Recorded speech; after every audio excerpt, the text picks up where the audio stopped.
রামগঞ্জ বাজারে ধান ক্রয় কেন্দ্র না থাকায় বিপাকের মুখে পড়তে হচ্ছে চাষিদের। রামগঞ্জ বাজারে বহু কৃষক ধান বিক্রি করতে আসে।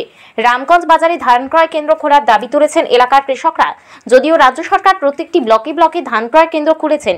ইসলামপুর ব্লকে দুটি ধান ক্রয় কেন্দ্র রয়েছে, একটি ইসলামপুর কৃষক মান্ডি, অন্য আরেকটি কালনাগিনি রয়েছে। অন্যদিকে ভারত বাংলাদেশ লাগোয়া রামগঞ্জ বাজারে একদিকে যেমন বাংলাদেশ সীমান্তবর্তী, অন্যদিকে বিহার, আর এই রামগঞ্জ বাজারের উপরে ভরসা করে থাকে বিহারের কৃষক থেকে শুরু করে রামগঞ্জ এলাকার 4টি গ্রাম পঞ্চায়েত। এদিন মোহাম্মদ জাহিদ নামে একজন কৃষক জানান, রামগঞ্জ বাজার সপ্তাহে 2 দিন হাট লাগে, তবে প্রত্যেক দিন কিন্তু ধান কেনা বেচা হয়। রামগঞ্জ বাজারে সরকারিভাবে ধান ক্রয় কেন্দ্র না থাকায় বিপাকে পড়তে হয়। প্রতি কুইন্টাল 400 থেকে 500 টাকা করে ক্ষতি হচ্ছে। এমনকি সরকারিভাবে যে দাম দেওয়া হয় সেই দাম পাওয়া যায় না। কুইন্টাল প্রতি 4 থেকে 500 টাকা কম পায়।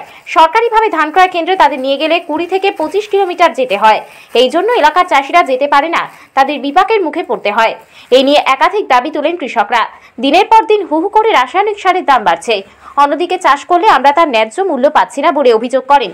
এ বিষয়ে রামগঞ্জ 1 নম্বর গ্রাম পঞ্চায়েতের উপপ্রধান কামাল উদ্দিন জানান, রামগঞ্জ বাজারে সরকারিভাবে কোনো ধান ক্রয় কেন্দ্র নেই। রামগঞ্জ বাজার অনেক বড়, এখানে সরকারিভাবে ধান ক্রয় কেন্দ্র হলে খুব ভালো হয়। এখানকার কৃষকদের যেতে হয় ইসলামপুর, যার দূরত্ব অনেক। তবে আমরা জানতে পেরেছি আগামী 23 ও 24 তারিখে আমাদের প্রগতি সংঘের পক্ষ থেকে ধান কেনা হবে, তবে পার্মানেন্ট কোনো ধান ক্রয় কেন্দ্র হলে খুব ভালো হয়। স্থানীয় মেম্বার সিদ্দিক আলম জানান, রামগঞ্জ বাজার অনেক বড়। সুজালি, গোবিন্দপুর, লক্ষ্মীপুর, রামগঞ্জ 1 ও 2 গ্রাম পঞ্চায়েত এবং পার্শ্ববর্তী বিহার থেকে অনেক কৃষক এখানে ধান বিক্রি করতে আসে। যদি ধান ক্রয় কেন্দ্র খোলা হয় তাহলে খুব ভালো হয়। এ নিয়ে আমরা উচ্চ নেতৃত্বদের জানিয়েছি। আমরা দাবি করছি যাতে আমাদের রামগঞ্জ বাজারে সরকারিভাবে ধান ক্রয় কেন্দ্র খোলা হয়। ধানের দাম আমাদের এখানে 2000 টাকা, সরকারিভাবে দিলে 2500 টাকা 2400 টাকা রেট পাবো। এই জন্য বাধ্যভাবে আমাদের এখানে 2000 টাকাতে বিক্রি করতে হচ্ছে। রামগঞ্জে কি সরকারি ধান ক্রয় কেন্দ্র নেই? না, এখানে কি বলছেন, এটা করলে কতটা সুবিধা হবে? না, এখানে করলে আমাদের সুবিধা হয়, তাহলে ক্যারিং খরচাটা কম লাগবে। আজকে কি ধান নিয়ে আসছিলেন? হ্যাঁ, ধান নিয়ে আসছিলাম, 2000 টাকা করে বিক্রি করলাম। কয় কুইন্টাল নিয়ে আসছিলেন? 25 কুইন্টাল। সরকারি রেট কত আছে? সরকারি রেট মোটামুটি 2400 টাকার মতো আছে মনে হয়। 2400-2500 আছে। হ্যাঁ, 2400-2500। আচ্ছা, এই যে এত আমাদের এখানেই বেশি ধানের চাষ, কিন্তু এখানে কোনো সরকারিভাবে ধান নেওয়া হচ্ছে না। এখন কি চাইছেন?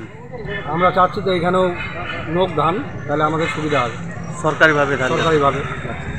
কি নাম আপনার? এমডি জাহিদ। বিক্রি করলেন? বিক্রি করলাম 2000 টাকা কুইন্টাল। কেন? ইসলামপুর দূরে হয়ে গেল, লাগাবো কি করে? ইসলামপুরে কি বেশি রেট আছে? ইসলামপুরে তো রেট আছে, কিন্তু ভাড়াটা বেশি পড়ে যায়, আর আমরা যাবার সময় পাচ্ছি না। কিন্তু দিব কি করে লাগায় ওখানে? তাহলে সুবিধা হচ্ছে কি ওখানে চলছে কাটাই। কৃষকলার মধ্যে যদি এখানে যদি ওই কাটাগুলা হয় তো সুবিধা হচ্ছে। কি কাটা? সরকারিভাবে? সরকারি কাটা, সরকারিভাবে কাটাটা যদি এখানে হয় তো সুবিধা হচ্ছে। 400 টাকা লস, 2300 হলো আমার চলবে। তাহলে আপনারা কি লসের মুখে পড়তেছেন? এখন তো লস হবেই, কি করব? এখানে যদি আমাকে 1600 বলে তাও দিতে হবে। কি নাম আপনার? বীরু দাস। কোথা থেকে আসছেন? কালুগুন থেকে। বিক্রি করলেন? বিক্রি করলাম। আচ্ছা, কত করে কুইন্টাল? 2000 টাকা। আপনি সরকারিভাবে ইসলামপুরে নিয়ে গেলেন না কেন? ইসলামপুরে নিয়ে যাওয়ার ও, অনেক দূর। অনেক দূর। কত কিলোমিটার হবে এখান থেকে? 20 কিলোমিটার। 20 কিলোমিটার। আচ্ছা, হলো না এতে? লস তো হবেই। কি দাবি করছেন? যে 2400 টাকা হলে এখানে রামগঞ্জে আসো, যাতে রামগঞ্জে ধান ক্রয় কেন্দ্র খোলা হোক। কেন্দ্র খোলা হলে পরে এখানে ধান দিতে আপনার কি আপনাদের সুবিধা হবে এখানে ধান ক্রয় কেন্দ্র খুলে? সুবিধা হবে তো। এখানে বগলে হবে। এলাকার যে অনেক দাসপাড়া থেকে আসে। হ্যাঁ, দাসপাড়া থেকে আসে। দাসপাড়া পর্যন্ত রামগঞ্জ অঞ্চল, গোবিন্দপুর, বিহার থেকেও আছে। বিহার থেকে আসে। কি নাম আপনার? তবেজুল হোসেন। ধান বিক্রি করতে। ও, বিক্রি করলেন? কত করে কুইন্টাল দিলেন? 20 টাকা। 20 টাকা মানে 2000 টাকা কুইন্টাল? কতগুলো ধান নিয়ে আসছিলেন? ধর্ম কাটা করলেন আপনি? কোথায় বাড়ি? আচ্ছা, মানে নান্দই থেকে আসছেন? আচ্ছা, আসে এই যে করাই খোলা হোক এখানে, এরকম কোনো দাবি আছে কি? সরকারি ভাবে তো 2400 2300 চলছে, আপনি 2000 টাকায় বিক্রি করলেন, লস হলো না? ইসলামপুরে গেলে তো আপনি বেশি পাইতেন। কত কিলোমিটার হবে?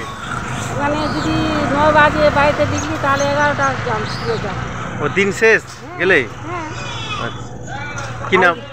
আর এখানে নিয়েছি বাড়ি থেকে 10 বাজে, এখন কটা বাজে? এখানেও দূর। কি নাম আপনার? ভারতে। কত দূর থেকে আছেন? বাংলা বিহার সীমান্ত এলাকা থেকে? না, বর্ডার। ও বর্ডার থেকে। রামগঞ্জ বাজারটা বড় বাজার, এখানে একটা যদি পার্মানেন্টলি সরকারি ধান ক্রয় কেন্দ্র হয় খুব ভালো হয়। আপাতত এখানে নেই। আমাদের এখানকার কৃষকরা ইসলামপুর কৃষি মান্ডিতেই ধানটা নিয়ে গিয়ে বিক্রি করেন। কিন্তু আমরা জানতে পারলাম এখানে আমাদের প্রগতি সংঘ আছে, রামগঞ্জ প্রগতি সংঘ, তার মাধ্যমে আগামী 23 তারিখ ও 24 তারিখ আমাদের এখানেই ধান ক্রয় হবে। শুধু কি 23-24 তারিখ হবে না পার্মানেন্ট থাকবে? না, আপাতত 23-24 তারিখ হবে, তারপরে যদি মানে ভিড়ভাড় থাকে তো আরও ডেট হবে, এটা আমরা শুনতে পেরেছি। অনেকে অনেকদিন ধরে গত বছরও দাবি করেছিল, এবারেও দাবি করছে। আমরা একবার বলেছি ওখানে যাতে রামগঞ্জে পার্মানেন্ট ধান ক্রয় কেন্দ্র হয়, কিন্তু আপাতত আবারও বলবো কি হয়, দেখা যাক। কামাল উদ্দিন, উপপ্রধান, রামগঞ্জ 1 নম্বর গ্রাম পঞ্চায়েত। অলরেডি আমাদের এখানে বিডিও অফিসে আমাদের পঞ্চায়েতের সাথে আলোচনা হয়েছে এবং আমাদের এখানকার যে প্রগতি সংঘ আছে তাদেরকে অর্ডারও দিয়েছে। তারা মনে হয় 23 তারিখ আর 24 তারিখ তাদের কেনার দিয়েছে, উদ্যোগ দিয়েছে, কিনবে। এবং যারা আগে থেকে বুক করে রাখছে রেডিও অফিসে তাদেরগুলো এরা মনে হয় কিনবে, এটা অর্ডার দিচ্ছে। আমরা চাচ্ছি যদি আরও এখানে আমরা ওই কেন্দ্রটাকে করতে পারি, সেটা আমরা দাবি করব। ওটা যদি করে তাহলে খুবই ভালো, কারণ এখানে আমাদের সূর্যালি, গোবিন্দপুর, রামগঞ্জ 1-2 প্লাস পাশে বিহার আছে, বিহারও মানুষজন এখানে আছে আমাদের কেনাকাটা করে। এটা যদি হয় তাহলে খুবই ভালো হবে। আর আমরা উচ্চ নেতৃত্বের সাথে আমরা এটা নিয়ে আলোচনাও করবো। প্রশাসনিক বলা হয়েছে, আমরা আবারও বলবো, আমরা খুব চেষ্টা করবো যাতে এখানে একটা মানে কেন্দ্র হয়, এটা আমরা খুব চেষ্টা করতেছি। কি না সিদ্দিক আলম, মেম্বার, পঞ্চায়েত মেম্বার।